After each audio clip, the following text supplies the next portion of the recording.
Hey everybody, welcome back to the Plays and Fades YouTube channel. I'm your host, Gordo, and welcome back to another Best Bets video. This time for UFC 306, UFC No Che, whatever you want to call it. We have ourselves a massive card at hand, and I'm here giving you my favorite bets on the card. As always, we haven't done this in a while. I go out here, I cover the bets I like the most. On a slate like this, where we only have 10 fights, there's only a few lines that stick out to me, and I'm going to be giving you everything I'm pretty much playing this week. If you want to see my full slate of bets, you can check me out on Twitter at GamblesGordo. And as always, this video is sponsored by Coolbet. Use code Gordo for 100% deposit match up to $200. Check them out. Should be linked in the description down below. But let's not waste any more time. Let's talk about my favorite play of the entire slate. It's something I'm going back to the well, and this was once the best bet I gave out on Coolbet before, and that's Valentina Shevchenko money line. Right now, she's at plus 115 on Coolbet, and man, that line just seems so disrespectful. Let's go back a bit. I mean, she was minus 800 the first time they fought. She won. She was winning the fight up until she got caught by something, and then got caught. Of course, all credit to Grasso for getting her there, but she showed that she can go out there and win rounds. The rematch, she's out there, she's minus 170, and in my opinion, she won that fight. I thought she was the clear winner in that one. She got robbed. There was a corrupt judge giving a 10-8 round there, and it turned into a draw. And now what we have is her as underdog, plus 115. I understand she's the older fighter, but at the end of the day, she has won 6 or 7 of the 9 rounds they have fought together. She has shown the ability to not only compete in the feet, but mix in more weapons with the takedowns, the kicking game, and just be the better minute winner. I think she wins this fight more times than not. And I think at plus money, it's a bit disrespectful to the legend of the sport who is as talented as she is. Give me Valentina Shevchenko as one of my favorite bets of the card. Plus money too, which is something I did not expect to see here.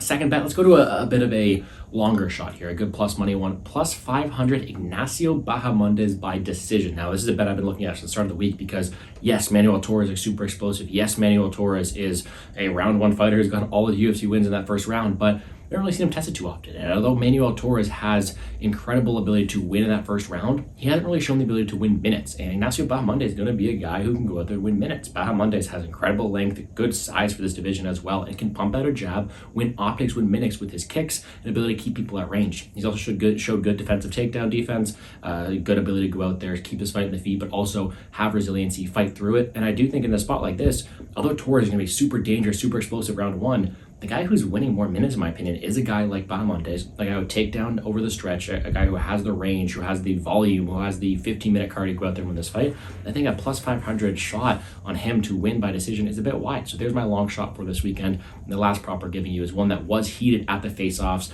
It was Ode Osborne and Luis Lazyboy Ronaldo Rodriguez, a very long name there, but Rodriguez versus Osborne, a fight to go end inside the distance. Now, you can play the under 2.5. The under 2.5 sitting at minus 120 in Coolbet right now. I don't mind that. I think it's a fun fight. Now, I don't think that Rodriguez is the best fighter by any means. I think he's got his holes, he's got his flaws, but he's super aggressive. He will push through the fire. He's got good durability, and he's a guy who I think is looking to break a guy, Ode Osborne. Ode Osborne is the complete opposite, in my opinion. I think Ode Osborne is a better technical striker, better offensive wrestler, a guy who has been at the top for a while, and the guy's probably the better fighter, but a guy who can be caught, a guy who can quit in there, who tires down the stretch. I think their styles oppose. I either think it's Ode Osborne going out there, fighting early, utilizing that power that he's got first round knockouts with, and putting Rodriguez on his ass, or a guy like Rodriguez going out there, making Ode Osborne work, making him quit, and pushing a pace on him that he just cannot sustain and taking over down the stretch. I also don't mind sprinkling in some round 3 props for Rodriguez because I do think that's live here, but a fight that I do think ends inside the distance more times than not. They were heated at the press conference. These are two guys who want to put on a show, who were on the main card for a reason. I do think this one ends inside the distance. So that'll do it for me here on the Plays and Fades YouTube channel. Ran through that one pretty quick. 3 bets. Valentina Shevchenko, the under in the Osborne-Rodriguez fight,